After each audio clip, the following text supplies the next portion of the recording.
नमस्कार दोस्तों, स्वागत है आपका एक और ज्ञान से भरी कहानी में। आज की शिक्षाप्रद कहानी है बौद्ध भिक्षु मॉरल स्टोरी। पुराने मध्य भारत में एक रियासत हुआ करती थी। रियासत की बड्डी रानी की गौतम बुद्ध के प्रति बहुत निष्ठा थी। उस रियासत के महाराज देवराज की दो रानियां सुरुचि और सुनिधि थी। राजा देवराज की पहली पत्नी सुरुचि थी, जिसका स्वभाव किसी साध्वी की तरह था। वो गौतम बुद्ध को अपना आराध्य मानती थी और उनके बताए मार्ग पर चलने की कोशिश करती है। उनके साथ उनका बेटा वीर भी खेलता रहता, लेकिन देवराज का पूरा ध्यान अपनी दूसरी पत्नी सुनिधि के ऊपर ही रहता। वो देखने में बहुत ज्यादा खूबसूरत थी। इसी खूबसूरती की विलासता में महाराज खोए रहते। राजमहल की ज्यादातर तमाम सुख सुविधाएं दूसरी पत्नी सुनिधि और उसके बेटे सुमंत को ही मिला करती। दोनों ही पत्नियों के राज दुलारों की खिलखिलाहट से पूरा महल जगमग रहता। रियासत के लोगों को भी पता चल चुका था कि उन्हें होने वाला राजकुमार मिल चुका है। राज्य के लोग अक्सर सोचा करते कि भविष्य में राजगद्दी पर कौन बैठेगा, तो इस पर ज्यादातर लोगों का मत तो सुरुचि के पुत्र वीर के ऊपर ही था कि भविष्य के राजा वही होंगे, क्योंकि धर्म और नीति के अनुसार बड़ी डढ़े पुत्र को ही राजगद्दी मिलनी चाहिए। लेकिन समय की लकीरों को कुछ और ही मंजूर था। देवराज की पहली पत्नी सुरुचि का स्वभाव बद्दढ़ा, शांत और न्याय संगत था। वो न्याय, धर्म और बौद्ध धर्म की बातें किया करती। मां की संगत पाकर बेटा वीर भी उसी स्वभाव का हो गया था। वीर अब बद्दढ़ा हो रहा था। उसका स्वभाव ऐसा हो गया कि उसे जो भी मिलता वो भी मां की तरह संतोष कर लेता। समय का चक्र चलता है और एक दिन रियासत का दरबार सजा हुआ था। उसी दिन भावी राजकुमार के नाम की घोषणा भी की जानी थी। सभी इस बात को लेकर आत्मविश्वासी हुए पीढ़ी थे कि होने वाला राजकुमार वीर ही होगा।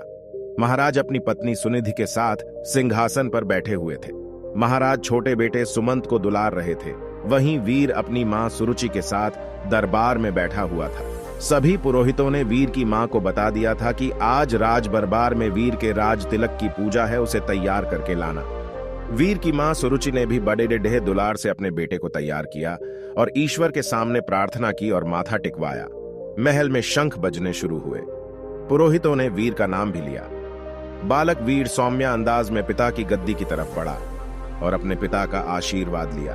पिता आशीर्वाद देने के लिए हाथ उठाते कि दूसरी रानी सुनिधि ने पीछे धकेल दिया। वीर की आंखों से आंसू गिरने लगे। भरे राज दरबार में गुस्से से लाल रानी सुनिधि ने वीर की कलाई को मोड़ दिया था। उन्हें सिंहासन पर पहुंचने से रोक दिया। फिर सुनिधि ने अपने कड़े शब्दों और सख्त आवाज में कहा कि तुम इस सिंहासन और महाराज की गोद में बैठ नहीं सकते। सिंहासन में बैठने वाला काबिल हो या ना हो, वो चहेती रानी का पुत्र ही होना चाहिए। तुम दासी के बराबर वाली रानी के पुत्र हो। सिंहासन पर मेरा पुत्र सुमंत ही बैठेगा और जो सिंहासन पर बैठेगा जनता उसी को राजकुमार मानकर आदर सम्मान देगी। तुम जाओ अपनी माता के पास और बुद्ध की सेवा करो। मेरे रहते तुम्हें आत्मसम्मान कभी नहीं मिल सकता। जाओ, पहले अपना भाग्य बदल कर आओ। राजकुमार बनने के लिए तुम्हें मेरी कोख से जन्म लेना पड़ेगा। यह सब सुनकर पूरा राज दरबार हक्का बक्का रह गया। सबको आश्चर्य भरी नजरों से महाराज देवराज की ओर देखे जा रहे थे कि महाराज कुछ बोल क्यों नहीं रहे। लेकिन महाराज बोलते भी क्या, वे नजरें झुकाए बैठे थे, क्योंकि उनकी आंखों और मन पर तो रानी सुनिधि की खूबसूरती और विलासता का पर्दा पड़े रहा हुआ था। ऐसे में भला वो रानी का विद्रोह कैसे कर सकते थे?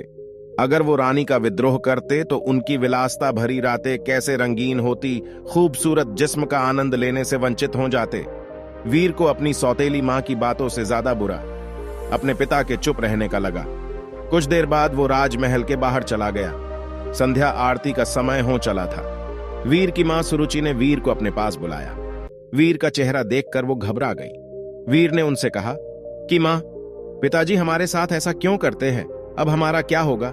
क्या मुझे कभी किसी का मान सम्मान प्राप्त नहीं हो पाएगा? जवाब देते हुए वीर की मां ने अपनी उंगली से मंदिर की तरफ इशारा किया। यह कमरा कुछ दूरी पर था और इसमें महात्मा बुद्ध की प्रतिमा मूर्ति रखी हुई थी। वीर ने इशारा करते हुए पूछा, वहां क्या है मां? जवाब देते हुए मां बोली, वो महात्मा बुद्ध है, वहीं तुम्हें सिद्ध बनाएंगे। उनकी शरण में जाओ बेटा। बुद्धम शरणम गच्छामि। ये पंक्ति सुनते ही वीर ने बहुत अच्छा महसूस किया। सुरुचि बोली, बेटे, तुम्हारे लिए इस सिंहासन से भी कहीं बड़ढ़ा और आगे का सिंहासन बना हुआ है। इसलिए इस सिंहासन लालसा व मोह त्याग कर उस बड़ढ़े सिंहासन को प्राप्त करो। जब तुम उस सिंहासन पर बैठोगे तो लेकिन उसे पाना इतना आसान नहीं। जीवन के उस सिंहासन तक तुम्हें महात्मा बुद्ध की शिक्षाएं लेकर जाएंगी। जब तुम उस सिंहासन पर बैठोगे तो लेकिन उसे पाना इतना आसान नहीं। जीवन के उस सिंहासन तक तुम्हें महात्मा बुद्ध की शिक्षाएं लेकर जाएंगी। लेकिन वीर को अब भी यह समझ नहीं आ रहा था मां आखिर किस तरह के सिंहासन की बात कर रही है, जो राज सिंहासन से भी कहीं बढ़ा है। उसके कानों में तो अभी भी सौतेली मां के ताने गूंज रहे थे कि वो अभागा है। लेकिन वीर की मां ने देर नहीं की और उसे बुद्ध की मूर्ति के सामने लाकर खड़ेढ़ा कर दिया और कहा कि अब सिर्फ महात्मा बुद्ध ही तुम्हारा कल्याण करेंगे। तुम उन्हीं के बताए मार्ग पर चलो, उनकी शिक्षाओं का अनुसरण करो, तुम्हें पता चल जाएगा कि जीवन का असली सुख कहां है। वीर ने मां से सवाल किया कि मां, क्या बुद्ध का स्थान पिता से भी बेआज कर है? वीर की मां ने मुस्कुराते हुए कहा कि महात्मा बुद्ध सबसे ऊपर है। मां की इस बात से वीर ने प्रेरित होकर कहा कि मां, अब से मैं बुद्ध जी की गोद में ही बैठूंगा, उन्हीं के बताए मार्ग व विचारों का पालन करूंगा। मैं कठिन से कठिन साधना करके उन्हें प्रसन्न करूंगा, इनकी शिक्षाओं को अपने जीवन में उतारूंगा। वीर ने बड़े दृढ़ निश्चय से कहा कि देख लेना मां, एक दिन बुद्ध मुझे अपनी गोद में जरूर बैठाएंगे। रानी सुरुचि अपने बेटे की इन मासूम बातों को सुनकर हैरान थी। मां ने वीर को गोद में उठाया और कहा कि पूरे मन से बुद्ध की बातों का अनुसरण करो। वीर भी गोद से उतरते हुए जवाब दिए कि आज से मेरे आराध्य बुद्ध हो गए हैं। कुछ ही दिन वीर बुद्ध की रोजाना नियमबद्ध उपासना करता हुआ ध्यान मग्न होने लगा। बुद्ध अब राजमहल छोड़ने का फैसला कर लिया।